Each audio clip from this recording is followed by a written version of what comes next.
Ça va, Heidi. On a fait 3 jours de trek à Nang Kyo dans le nord du Laos. On va vous expliquer tout ce que vous devez savoir avant d'y aller, comment réserver, comment ça se passe jour par jour, avec qui on était, est-ce que c'est dur ou non, qu'est-ce que vous pouvez voir. Vraiment, c'est la vidéo qu'il vous faut si vous allez à Nang Kyo au Laos. Du coup, le premier jour, on est parti à 13h30, donc en début d'après-midi, pour faire notre première grosse randonnée. Nous, ce qu'on voulait, c'était faire 3 jours de nuit et du coup, on voulait quand même quelque chose qui soit assez sportif. Voilà.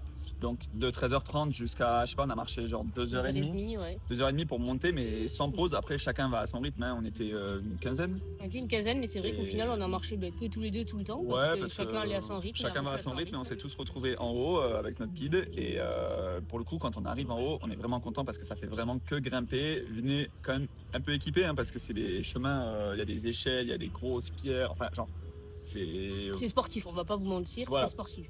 Et quand on arrive en haut, donc on a attendu tout le monde, on a observé la vue, on a discuté un peu avec tout le monde, et ensuite vient la tombée de la nuit, on regarde un peu le coucher de soleil. Bon, nous on n'avait pas un temps de fou, mais c'était quand même très sympa. Il y avait des nuages, mais on a quand même vu de jolies couleurs. On a fait voler le drone, tout ça, et ensuite on a mangé. On avait 2 guides en gros, 2 ou 3, ils étaient 3 peut-être, qui nous ont préparé à manger, et ensuite on a mangé tous ensemble, on a fait un petit jeu de cartes, et on a installé les tentes.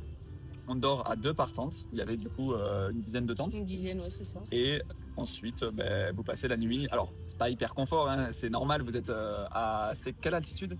900 mètres d'altitude? Non, un peu plus, 1100, je crois. Ouais, 1100, parce qu'on a fait 800 mètres de dénivelé, ouais, un truc comme ça. Mais bon, voilà, vous avez un petit duvet, une petite tente, c'est tout ce qu'il faut. Une couverture qui fait office de matelas, voilà. Et voilà. Et c'est nickel pour passer la nuit. Ensuite, le lendemain matin, on s'est réveillé. Réveil 6h. 6h. Donc, on devait prendre le petit-déj à 6h30 en même temps qu'on a observé le lever du soleil. Voilà, donc là, c'était quand même assez sympa. Pareil, il n'y avait pas un lever de soleil de fou furieux, mais quand même, ça valait le coup.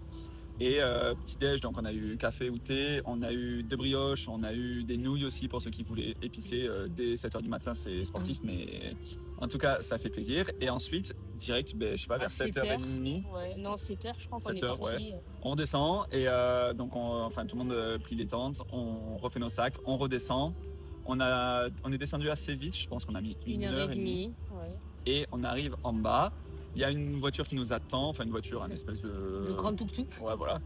Et là, on part sur une deuxième excursion parce qu'on a fait 3 jours de nuit, mais en gros, c'est comme 2 excursions. Il y avait une première excursion, c'était la nuit dans la montagne, et la deuxième, c'était la nuit dans le village. Donc là, une fois qu'on avait fait notre heure et demie de descente, on retourne dans le village de Nang Kyo. Presque on change d'agence, on va vous expliquer après. En gros, il y a eu un micmac entre des agences, mais on change de groupe et on repart en voiture sur un tuk-tuk, une autre rando. Il nous dépose au village qui est juste après Nang Kyo. Genre un quart d'heure de